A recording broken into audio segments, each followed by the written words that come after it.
Olá, estamos de volta com o podcast do Dica MSTV. Tenho a honra de gravar aqui em Santos, litoral de São Paulo, no estúdio Tela VIP do nosso amigo Lidmar. E hoje estou ao lado do Dr. Écio Lescreck. Ele é advogado, escritor, presidente do Conselho Deliberativo da Santa Casa de Santos. É uma honra estar aqui ao lado dele. Tudo bem, doutor Écio?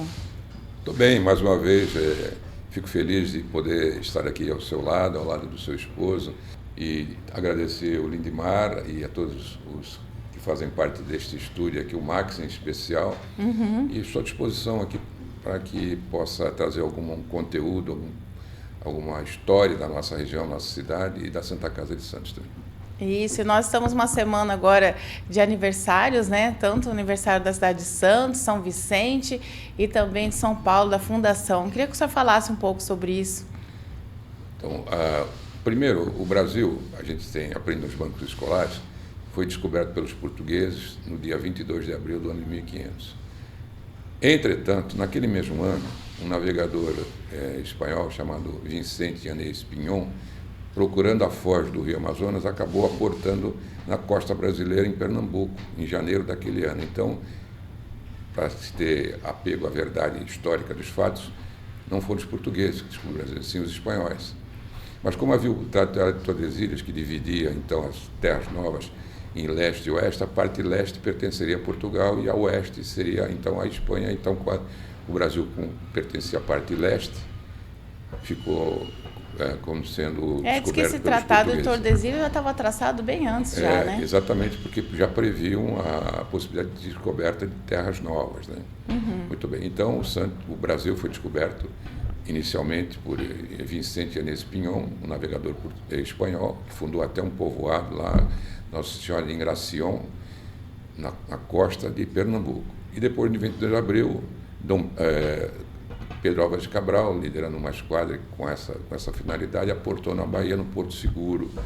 E ali, então, ficou um marco de que se o Brasil tivesse descoberto exatamente dia 22 de abril de 1500.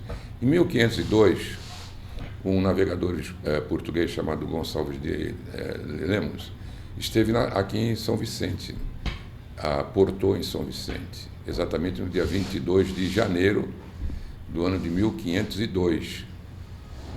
E 30 anos depois, exatamente no dia 22 de janeiro de 1532, veio a primeira expedição colonizadora, chefiada por Martim Afonso de Souza, e passou então São Vicente a ser a primeira cidade, célula máter da nossa nacionalidade. Inicialmente o nome São Vicente não era São Vicente, claro, era um nome tupi-guarani chamado, nós chamamos de Guaiaó. Guaiaó é um nome indígena que significa o pássaro do bom agouro. Aí, os portugueses, então, como vinham financiados pela Igreja Católica, colocavam todos os locais que aportavam o nome de santos e colocaram, então, São Vicente, né? Naquele mesmo ano, em 1532, no dia 1º de novembro, dia de Todos os Santos, um fidalgo que veio na expedição de Martim Afonso de Souza, chamado Brás Cubas, fundou a primeira Santa Casa das Américas e a quarta do mundo. Exatamente Santa Casa da Misericórdia de Todos os Santos, porque era dia 1º de novembro, dia dos homens, os santos. Todos os homens são santos. As mulheres têm todos os dias, mas 1º de novembro é o dia de Todos os Santos. Então, a Santa Casa de Misericórdia de Todos os Santos completa este ano 482 anos de fundação. É exatamente o mesmo número de anos que tem a célula máter da nacionalidade. É a primeira Santa Casa do Brasil. Não, a primeira das Américas. Das Américas. A América não tinha uma Santa Casa, todas as Américas não tinha Santa Casa, e a quarta do mundo. E aqui foi fundada por Brás Cubas. E São Vicente por Martim Afonso de Souza, naquele mesmo ano, dia 22 de janeiro de 1532, também 482 anos. Posteriormente a esse fato, né, houve esse fidalgo português se empenhou na agricultura aqui da região, na mananicultura e outros eventos, e acabou sendo também o que nós chamamos o fundador da cidade de Santos, que não existia Santos. Naquela época existia um lugar aqui chamado Enguaguaçu, que no nome tupi-guarani significa enseada grande. Enguaga, enseada, açu, grande. Então, se não fosse pela Santa Casa de Misericórdia de Todos os Santos, não teria nós aqui não seríamos santistas, nós seríamos inguaguaçuenses, porque o nome Santos veio exatamente do nome da primeira Santa Casa das Américas e a quarta do mundo, a Santa Casa de Misericórdia de Todos os Santos. Essa é a questão da fundação da cidade. E dia 25, todos sabemos, né, a fundação da quarta maior cidade do mundo, aliás, a quarta maior que é a cidade de São Paulo. Né? A primeira cidade do mundo é Tóquio, no Japão, a segunda fica no Oriente Médio, fica, se me falha a memória, é Nova Delhi, né, na Índia. A terceira cidade do mundo é na Indonésia, e a quarta cidade do mundo é São Paulo. Já é maior que Nova York, é maior que Roma, maior que Washington, maior que São Paulo, em número de habitantes. Então, no dia 25, ela completa também aniversário de fundação. A quarta maior cidade do mundo é a nossa capital do nosso estado, é a cidade de São Paulo. Né? É verdade. Então, e dentro do estado já tem Santos e São Vicente aniversariando. Nesse mês de janeiro, essas efemérides todas, né? Pois é. Célula Máter Nacionalidade, São Vicente, Terra da Caridade e da Liberdade, né? Santos, né? Patria Caritate et Libertate Doco, é a expressão em latim, escrita no brasão da nossa cidade. A cidade de São Paulo, a quarta maior do mundo, não tem na Europa, não tem nos Estados Unidos, não tem nas Américas, cidade com o maior número de habitantes como a cidade de São Paulo. Não é? E a fundação da nossa Santa Casa Misericórdia, que não foi exatamente em janeiro, mas de qualquer forma, a quem se atribui a fundação da cidade de Santos, né, Brás Cubas, que trouxe a Santa Casa para Santos também. Santos tem carrega esses troféus todos, Pátria da Caridade e Liberdade, berço de José Bonifácio de Silva, Pátria da Independência, o maior porto da América Latina, por onde entra no país mais de 33% da renda nacional, né? Pátria do homem voador, né? Bartolomeu de Gusmão, o primeiro homem, ser humano da história que conseguiu alçar um voo através de um balão, e por isso ele é chamado, considerado como o patrão da aeronáutica, né? E tantas outras galhardonas. Maior time também. O Santos Futebol Clube, o primeiro time do mundo, marcar o atleta de 1000 gols, foi o único time em 1532, com a linha Siri, Camarão, Araquém, Feitiço, Evangelista, que marcou 100 gols numa temporada. Nem o Barcelona, nem o Real Madrid, nem o Bayern de Munique, nada desses times aí, né?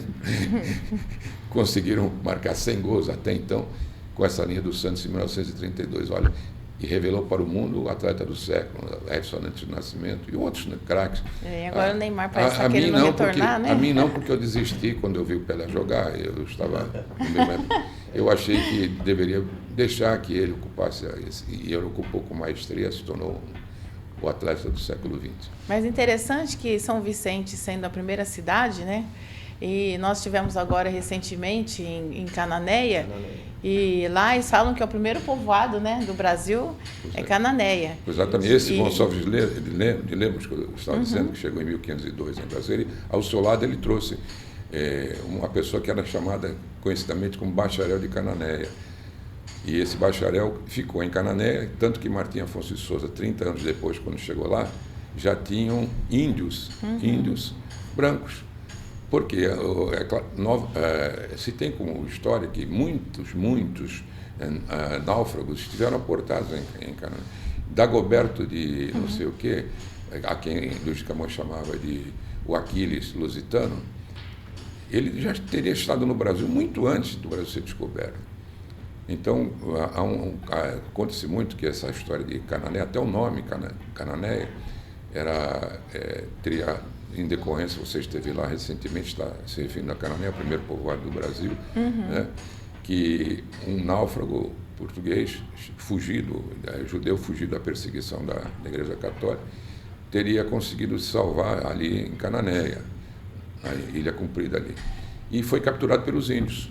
E os índios viam aquilo como um invasor, ia matá-lo e tal. Mas aí a filha de um cacique teria gostado dele e pediu ao pai que não o matasse. E se tornou esposa dele. E eles então saíam ali pelo Mar de Dentro, em Cananéia, que é o que separa a ilha de Cananéia do Oceano Atlântico, né? Iam sempre de manhã, cedo, de barco, pescar, caçar e voltavam no final do dia. E um dia essa comitiva de indígenas com esse marido da filha do cacique não retornaram. E aí, toda tarde ela ficava num galho de uma árvore olhando a entrada na Barra de Cananéia para ver o retorno da comitiva e do marido dela. E aí não acontecia nada. Ela que não voltou. Aí a tribo ficou super preocupada por saber o que tinha acontecido, etc., né? E foi atrás de onde ela costumava ficar olhando. Tinha uma ave tipo de um papagaio, tipo de uma ararinha, né? Que era chamada lá de Cananéia. E aí há uma interpretação que o Cananéia viria de Canaã, a terra prometida, né? Ou seria em função dessa ave, tipo um papagaio, né? A quem ele chamava de Cananéia. E ficou essa dúvida, mas é realmente a cidade histórica do Brasil, povoado, primeiro povoado do Brasil. E eu acho interessante que muitos brasileiros nem conhecem Cananéia, nunca ouviram falar. E em Portugal, diz que tem as rotas lá, né, de descobrimento, eles têm a cidade de Cananéia lá, com uma das descobertas dos portugueses de Martim Afonso de Souza. Eu conheci Cananéia porque, ao lado do meu escritório, quando eu comecei a advogar, tinha uma firma de imobiliária chamada, que tinha loteamento em Cananéia. Uma firma pequena, era o seu Floriano, que era o proprietário. Né? E eu ia lá de vez em quando com ele, legalizar a papelada, fazer isso e aquilo. Acabei me apaixonando por Cananéia. Até hoje tenho uma casinha lá, que tem um nome até muito sugestivo, chama-se Refúgio do Volim-Rabar. Né?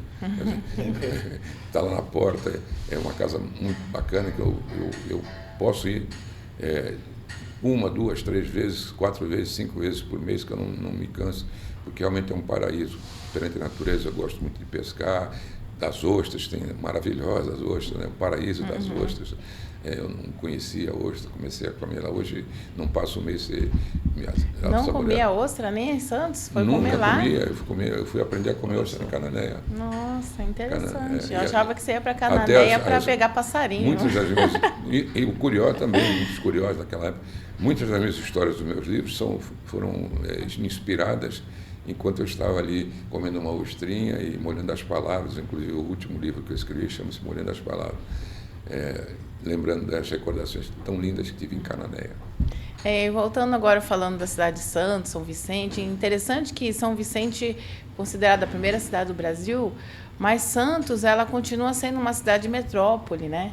Da Baixada Santista, que mais se desenvolveu é Santos. E por que se deu isso? Por causa da política, por causa da Santa Casa, por ser um aeroporto da América Latina? O que será que... Uma série de fatores. Primeiro, a primeira questão ligada ao Santos foi exatamente a Santa Casa. Então, onde as pessoas iam se socorrer quando estavam adoentadas? Não tinha hospital. Então, eles viriam para cá, para a Santa Casa de Misericórdia de Santos. Não é de Santos, é de todos os santos. Não tinha cidade de Santos. O segundo é porque a própria geografia nossa nos habilita pela grande enseada, como em Iguaçu o nome Guarani dizia, em Iguaçu a grande enseada, propiciou que fosse estabelecido aqui um porto com melhores condições, muito melhores condições do que seria inicialmente o porto das naus, que eram se atracavam os primeiros navios, navio eram naus, né? Que vinham dos conquistadores portugueses, que é em São Vicente, Porto das Naus. Mas aqui em Santos, pela grande enseada, em Iguaçu, era muito mais propício. Então, se desenvolveu muito mais a condição geográfica, né? Exatamente propiciou isto. E depois é uma questão do povo também, né? O povo que vinha para cá, normalmente, né? Gostava daqui, primeiro os quilombos, a libertação dos escravos, as coisas mais importantes do início da nossa civilização, digamos, né? No país teve como Santos, até o patriarca da independência era daqui, né? José Feliciano Fernandes Pinheiro, o Visconde de São Leopoldo, o homem que trouxe os cursos jurídicos para o Brasil, era santista, e pouca gente sabe disso. Dia 11 de agosto comemora o curso universitário jurídico no Brasil inteiro, mas pouquíssima gente sabe que quem trouxe os cursos, quem criou, foi um santista, Visconde de São Leopoldo. Porque quando o Brasil se separou de Portugal, né, isso nós devemos a Napoleão Bonaparte. Hoje é coisa curiosa, porque não havia interesse naquela época em que o Brasil foi descoberto em explorar as riquezas do Brasil. Não, eles estavam mais preocupados com o caminho para as Índias, as especiarias, era o outro lado do mundo, né? Não obstante, até que o padre Antônio Vieira, num discurso lindíssimo que ele fez, famosíssimo, um dos mais lindos discursos, metade em latim, metade em português, ele faz um brado para que as armas de Portugal viessem tomar conta da costa brasileira que vinha sendo invadida pelos holandeses, né? Dizendo que Portugal teria que se defender, todas as suas províncias, ainda que fosse a mais miserável de todas elas, o Brasil, a mais miserável, olha só.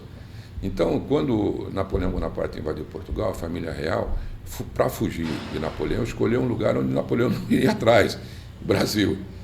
E aí veio a família real, na época da União VI, e montaram-se no Rio de Janeiro, e aí transferiram o núcleo do reino português para o Brasil.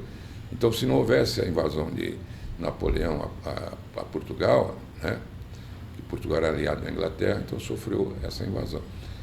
O Brasil estaria estagnado lá na mesma situação que várias outras colônias africanas, portuguesas na África, ficaram até agora recentemente, né?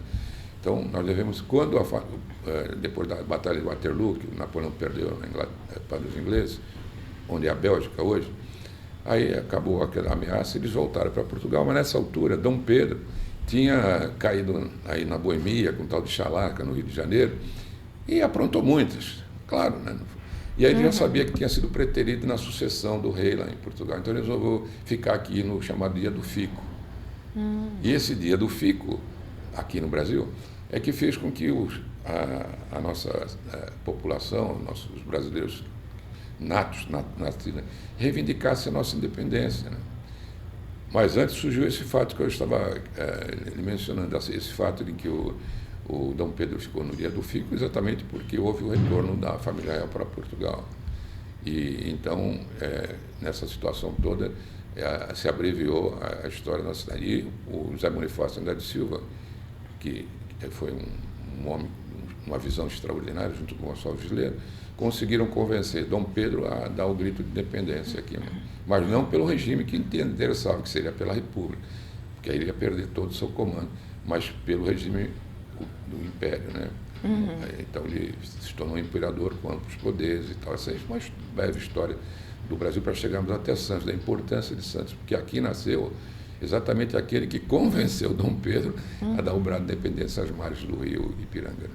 É interessante que eu escutei de um português falar que o Brasil só tem essa extensão toda porque no Tratado de Tordesilhas deixaram esse lado para os portugueses, né? Porque você vê o lado de lá, os espanhóis, como foi dividido, né? Peru, Chile, etc. Foi dividido tudo, Argentina, Paraguai. E o Brasil não, o Brasil ficou Então, a maior parte da terra ele toda unida, né? Mas em função não do quê? Eles estiveram aqui antes, mas nem se interessaram. Mas quando houve a invasão de Napoleão lá a Portugal, aí sim, aí a família real veio para cá e mudou a história. É a mesma coisa você ter um sítiozinho lá em, não sei, num lugar que você vai de vez em quando, não sabe nem se invadiram ou não, e a outra você transferir a sua residência para lá. Mas eles tinham dimensão, assim, ideia do tamanho? Nada, eles pensaram inicialmente que era uma ilha, depois era terra, depois... Então, a dimensão não tinha. Não tinha. Exatamente. Por isso é que em vários setores... O Brasil é tão grande quanto os Estados Unidos. 8 milhões e meio de quilômetros quadrados, maior que ele, né? 8 milhões e com a costa inteirinha voltada para o Oceano Atlântico. Porque os Estados Unidos tem uma parte que é montanhosa, que lá não tem habitante. Que a maior parte dos Estados Unidos está na região leste do país. E os Estados Unidos, diferente do que a gente imagina, não é um país, é uma confederação, é um conjunto de países, né? O Brasil não, o Brasil é uma federação. Ele tem uma Constituição para o Brasil inteiro. Os estados brasileiros não são estados, são unidades federativas. Nos Estados Unidos, não, os estados são estados, porque o Estado é o país politicamente organizado. No primeiro ano da faculdade de Direito, há 60 anos passados, né? Então tinha uma disciplina chamada Teoria Geral do Estado, professora Ortiz. Então ele dizia que o conceito de direito ou de país, o que é o país? O país é um Estado politicamente organizado. Ou seja, primeiro tem que ser um Estado politicamente organizado para ser um país, né? Então ele é mais do que um país, é um país politicamente organizado. E os Estados Unidos não, são 50 estados que são autônomos, não tem pena de morte, não tem uma eleição direta, outra indireta, uma tem, por exemplo, agora recentemente, né, foi reeleito lá o presidente americano, mas não na sua sucessão, na sucessão do outro. Nesse que ele foi eleito agora, ele ganhou no voto popular e também no colégio eleitoral. Na primeira que ele ganhou, ele tinha perdido para Hillary Clinton por 3 milhões de votos no voto popular. Que democracia é essa que perde por 3 milhões e é eleito? Porque lá era uma mistura, é uma mistura ainda, porque lá não é um país, é um conjunto de países, é uma confederação, né? Tem 50 estados. E não são só dos Estados Unidos. Não, porque os Estados Unidos da América, que seria, o Havaí não fica na América, no entanto está lá, né? Outros países que fazem parte da Confederação Americana não ficam na América do Norte, como agora o Porto Rico quer ser, fica na América Central. E outros da América do Norte não fazem parte da Confederação. O México não faz parte da Confederação, nem o Canadá. Aliás, os Estados Unidos estão tendo até pegar, o Trump agora disse que vai pegar o Canadá para ele. Imagina se fosse um ditadorzinho aqui da Venezuela que dissesse isso, invadiam lá. Mas o poderoso americano pode falar isso. Então tá certo, doutor Écio. No próximo programa nós vamos estar falando sobre a Santa Casa de Santos, né, que o senhor tomou posse agora, foi a eleição. E eu queria que o Henrique falasse sobre os nossos parceiros do mesmo. Dica MSTV. Quero mandar um abraço para a Escola Carrossel, né, Novo Estilo. A Simone, a proprietária, um grande abraço. Estamos com matrículas abertas agora. Também o Educamp, mandar um abraço para a Mara, que ela é diretora lá do colégio, também está com matrículas abertas. E também mandar um abraço para a Perlui, a Renata do Perlui, né, que é uma grande parceira do Dica MSTV. E no próximo bloco a gente vai falar sobre a eleição da Santa Casa. Obrigada. Então, é só para dar o corte, né, Lindmar? Aí eu vou iniciar agora novamente.